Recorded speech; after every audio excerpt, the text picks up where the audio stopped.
Joins me for more. He is a virologist with Lancaster University in England. Dr. Munir, welcome back on the program. We just heard the BioNTech CEO saying he is confident that their vaccine will work against the new virus variant. What do you make of his assessment?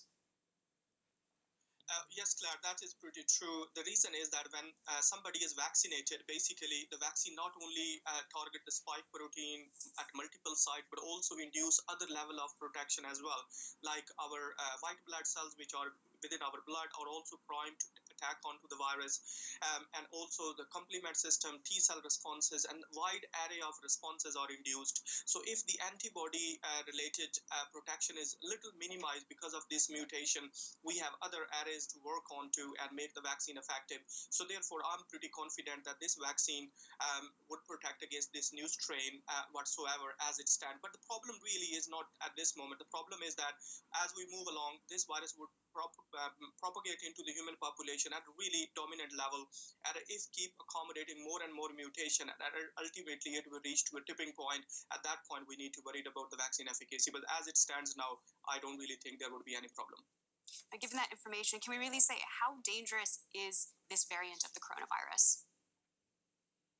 At this moment, what we know that is that this new variant has around 23 mutations, and out of those 23, 3 mutations are into the spike protein at a very critical stage that is making this virus more transmissible. So it moves from one person to another person, from one community to another community quite effectively. This means that if it carry on increasing infection rate, and we do know the hospitalization and the ultimate death are associated with the number of infections. So ultimately, it would have some impact, but that is not because of the high ability of this variant to cause infection, but it's just that it will take a high number of people to infect, and that's how it will translate into high impact onto the health. Now, the head of Germany's National Disease Control Center was asked today whether he thinks the new variant is already in Germany. Let's see if we can take a listen to what he had to say. We know that the variant in the United Kingdom was first detected in September. We also know that it was found in the Netherlands and Denmark. This means there is a likelihood that this variant has already reached Germany undetected. I think this probability is very, very high. All right, I'll throw it back to you, Dr. Munir. Given that information, does it make sense for EU countries to have blocked travel from Britain, as many have done? Oh, yes, Claire, that is very important. I think this particular strain was first identified in Kent back in September, and since then it's been propagating within to the human population, and now it surfaced at that end. While we know that there has been a very limited movement within the countries, but that doesn't mean that it was a zero movement. So I'm pretty certain that this strain has already reached to multiple countries, not within the Europe, but also across other countries. So having a border closed at this moment doesn't really make a big sense.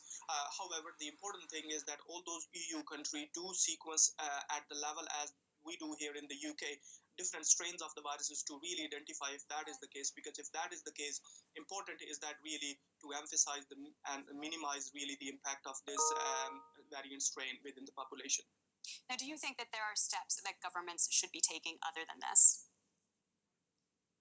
Well, this strain has some certainly impact onto the transmissibility, so it's moving within the population quite fast.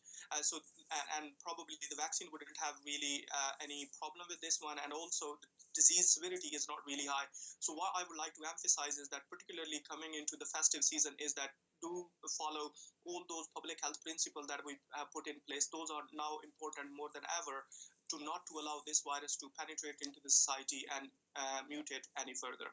All right, important words there from Mohammed Munir from Lancaster University. Thank you very much. Thanks for having me, Claire. The European